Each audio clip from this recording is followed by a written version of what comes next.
À quelques minutes de l'examen, Pauline relit une dernière fois ses notes. Étudiante en première année de sciences, elle doit plancher sur le métabolisme cellulaire. On a le cœur qui bat vite. Non, c'est super stressant, mais bon, on a révisé, donc on est prête. Et on espère que ça va passer. L'examen va se dérouler en amphi, sous forme de questionnaire, et va durer 1 heure et demie. Là, c'est qu'un tiers de la note totale. Donc s'ils ne se sont pas plantés sur les 2 premiers, il y a un peu moins de stress normalement pour le dernier. Ce matin-là, ils sont 240 à être convoqués. Mélanie Duvillier. Pour cette session, un quart des élèves manquent à l'appel.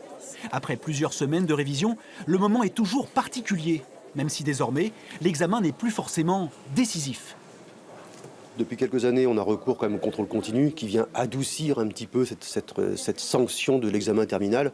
Donc c'est peut-être quelque chose qui joue un petit peu sur le déstress que doit vivre l'étudiant à ce moment-là. Cette année, 29 000 étudiants sont inscrits à l'université. Pour préparer leurs examens, ils sont de plus en plus nombreux à privilégier le travail de groupe.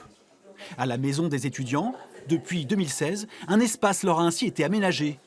Il est ouvert de 8h30 à 22h30. Là, je suis en train de bosser sur des examens que je vais avoir prochainement et j'ai des amis à côté qui peuvent m'aider.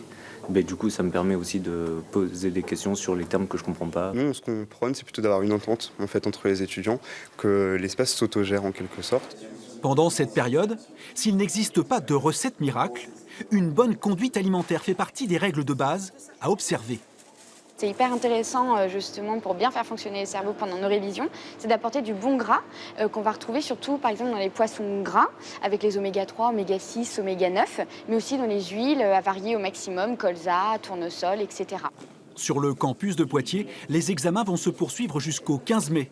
Pour les moins chanceux, une deuxième session se déroulera en juin.